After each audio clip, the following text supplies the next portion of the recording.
खुद को शांत रखने की कहानी। नमस्कार दोस्तों, बुद्ध थिंक्स प्राय चैनल में आप सभी का स्वागत है। चलिए दोस्तों, आज की कहानी शुरू करते हैं। बहुत समय पहले की बात है। एक दूर दराज के गांव में एक वृद्ध साधु रहते थे। उनका नाम महात्मा शरण था और वे अपने धर्म, ज्ञान और शांति के लिए मशहूर थे। महात्मा शरण हमेशा लोगों को सिखाते थे कि चाहे किसी भी परिस्थिति हो, व्यक्ति को अपने मन और विचारों को शांत रखना चाहिए। उनके पास गांव और आसपास के इलाकों से लोग आते और अपनी परेशानियों का हल पूछते थे। महात्मा शरण हमेशा मुस्कुराते रहते थे और लोगों को बड़ी सहजता से समझाते थे। एक दिन एक युवक जिनका नाम अर्जुन था, महात्मा शरण के पास आए। अर्जुन बहुत गुस्से और जल्दबाज था।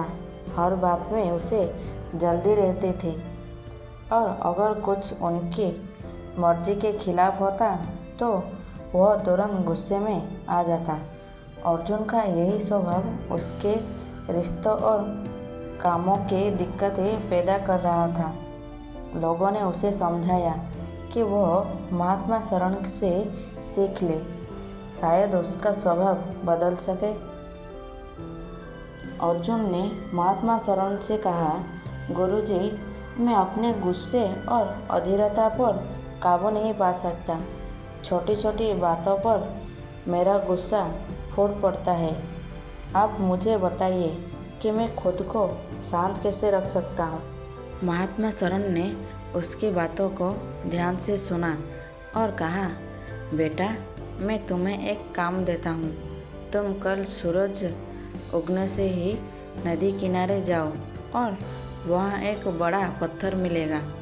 उस पत्थर को उठाकर पूरे गांव में घुमाओ और ध्यान से देखो कि क्या होता है। अर्जुन को यह सुनकर थोड़ा अजीब लगा, लेकिन उसने सोचा कि महात्मा जी ने कुछ सोचकर ही ऐसा कहा होगा। अगले दिन सुबह होती ही अर्जुन ने उस पत्थर को उठाया और गांव में घूमने लगा। पथरीले रास्ते और तेज धूप में पत्थर उठाए हुए अर्जुन जल्दी ही थक गया। पत्थर का वजन इतना था कि उसकी भुजाएं कांपने लगी और पसीना उसकी आंखों में गिरने लगा। धीरे धीरे गांव के लोग अर्जुन को देखकर उसकी हिम्मत की सराहना करने लगे, लेकिन अर्जुन के मन में गुस्सा बढ़ रहा था। आखिरकार उसने थक कर उस पत्थर को छोड़ दिया और महात्मा शरण के पास वापस गया। अर्जुन ने गुस्से में कहा, गुरुजी, आप मुझसे ऐसा बेकार काम क्यों करवा रहे हो? इससे क्या फ़ायदा हुआ? महात्मा शरण ने मुस्कुराते हुए कहा, बेटा, पत्थर का भार और सूरज की गर्मी से तुम कैसे थक गए थे, वैसे ही गुस्सा और जल्दबाजी तुम्हारे मन पर भार डालते हैं। जब तुम गुस्से में होते हो तो तुम अपना संतुलन खो देते हो। अगर तुम धैर्य से काम लोगे और हर परिस्थिति को समझदारी से देखोगे तो तुम्हें यह गुस्से का पत्थर नहीं उठाना पड़ेगा। अर्जुन को अब धीरे धीरे महात्मा शरण की बात समझ में आ रही थी, फिर भी उसकी बेचैनी बन रही और उसने महात्मा जी से कहा, गुरुजी, यह तो समझ में आ गया कि गुस्से से चीज़ें और बिगड़ जाती है, परंतु फिर भी खुद को शांत कैसे रखें? महात्मा शरण ने उसे मुस्कुराते हुए कहा, अर्जुन, मैं तुम्हें एक और कार्य देता हूँ। इस बार तुम हफ्ते में एक दिन उस नदी किनारे जाकर आधा दिन बिताओ। उस दिन तुम बस प्रकृति को देखना, उसकी शांति को महसूस करना और अपने मन में जो भी विचार आए उन्हें बस बहने देना। अर्जुन को यह सुनकर संदेह हुआ लेकिन वो महात्मा जी की बात मान गया। अगले दिन से उसने नदी किनारे जाकर कुछ समय बिताना शुरू किया। शुरुआत में उसे यह समय व्यर्थ लग रहा था, पर धीरे धीरे उसने महसूस किया कि नदी के बहावों को देखते हुए उसका मन भी शांत होने लगा। हर दिन के साथ उसकी बेचैनी कम होती जा रही थी और वह छोटी छोटी बातों पर गुस्सा करने के बजाय ठंडे दिमाग से सोचना शुरू कर रहा था। कुछ महीनों बाद अर्जुन महात्मा शरण के पास आया और कहा, गुरुजी, मुझे गुस्सा और जल्दबाजी पर काबू पाने में आसानी हो रही है।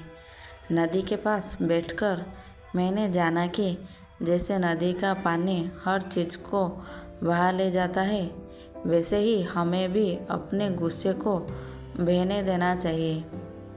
महात्मा शरण ने उसे आशीर्वाद दिया और कहा, याद रखो अर्जुन, यह अभ्यास तुम्हें हमेशा करते रहना होगा।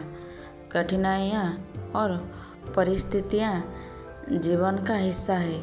हमें अपने मन की शांति को बनाए रखने के लिए हर दिन अपनी सोच और धैर्य का अभ्यास करना होता है। अर्जुन ने गुरुजी के चरणों में से सिर झुकाया और अपने नए जीवन की शुरुआत की। अब अर्जुन पहले जैसा गुस्सैल और अधीर नहीं था। जब भी उसे गुस्सा आता, वो एक गहरी सांस लेता और शांति से स्थिति को समझने की कोशिश करता। उसने इस परिवर्तन को देखकर गांव के लोग भी हैरान हो गए और धीरे धीरे वे भी महात्मा शरण के पास आकर सीखने लगे कि खुद को शांत कैसे रखा जाए। इसी तरह अर्जुन की कहानी पूरे गांव के लिए एक उदाहरण बन गई। महात्मा शरण की शिक्षाएं और अर्जुन की साधना ने गांव के कई लोगों का जीवन बदल दिया।